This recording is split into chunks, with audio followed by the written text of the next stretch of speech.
The Advertiser, Amy, and Mitre 10.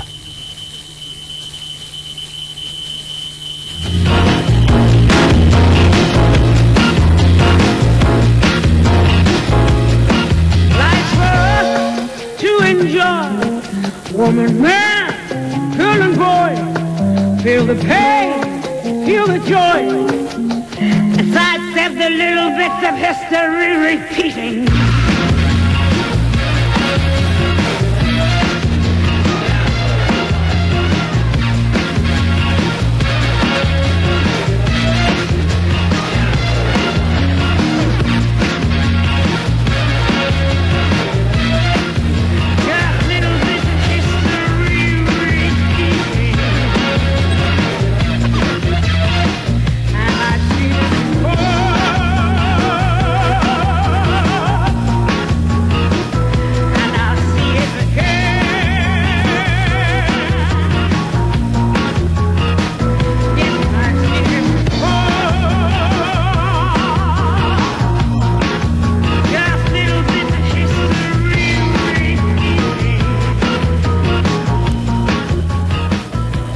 There's some great scenes there, and let's hope that history does in fact repeat itself. Good morning everyone, welcome to the Adelaide Crows Grand Final Breakfast here at the Melbourne Convention. Those Crows interstate supporters, what do you think of them? Lousy mongrels. Good for you. Come on, North, bring the trophy back to Melbourne. When did you get over? Just now, to the hotel. And so you're driving around with the flags hanging out the window. Have you copped any abuse yet? Oh yeah, they're saying rude, but we reckon they're saying rude boy has been marked for shooter. So how long are you over for, and you're ready for a big party? Yep. You are? Yep. How much the Crows buy? Oh, 36 points. Well, you go around and you keep driving around, you keep sticking it right up and right. Go Crows! The Melbourne crowd have turned on to weather, isn't it? It's a lovely day, Bruce, and it's a great feeling to be here. It's actually reminiscent of last year, and just let's hope it goes the same. Is it the same feeling, or is this more a case of we know what's going to happen now, let's just go through the motions? I think we're pretty more relaxed about it all, having been here again last year, but there's still a bit of tension there, which is good, I guess, but I think the fact that we've had that experience has served us well, because we were just able to press the buttons on Monday and having had all the preparation in place. So the ideal thing is to, well, let's really stay cool, but when this sort of atmosphere happens, the butterflies just start to churn, don't they? Well, I think that's great too, and I think there's got to be some excitement with the tension and with the stress, and put the whole lot together, and you've got a pretty good mix, and it's a matter of just getting on top of it, I guess, and no, we're pretty good about it. Now, this is what the pinnacle of what the CEO at the Adelaide Football Club can be. Big relax from tomorrow onwards, is it?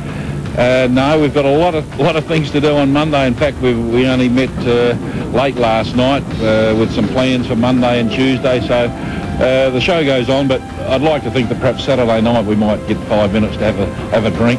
Well done, Bill. Good luck, mate. Thanks, Bruce.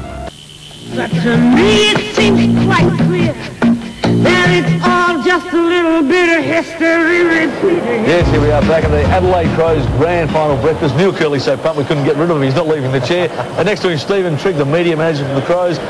Stephen, no cold showers for the boys this morning? No, actually the showers are warm, which was terrific, but I reckon you'd want to win today so that you don't have a cold one afterwards, because you'd feel it, wouldn't you? Because it could be a nasty thing to have a cold shower after a long game. We're not even thinking like that.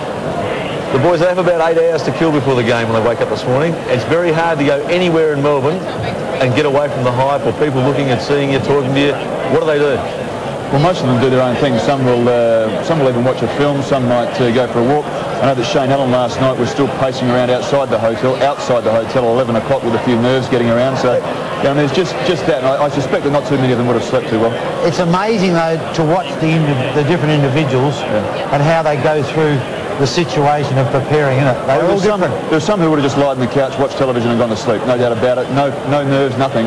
But there are a couple of kids who would have paced the streets or walked around the room or got up a few times during the night. It would have been a long night. That, but who is the most relaxed? Who do you just look at and think, oh, gee, I hope you switched on? I reckon even when the first bounce comes along, Darren Jarman's heart rate will probably be somewhere around 45. I mean, he's pretty relaxed. Pick it up to about 50? How was training on for the last little session last night? 35 minutes, Knuckles. Not as sharp as probably you would have liked, but... You wouldn't expect that. No, the week before, the balls were on the deck and they were all over the place as well. So you're never quite sure what to take out of a training session and then straight into the game the next day.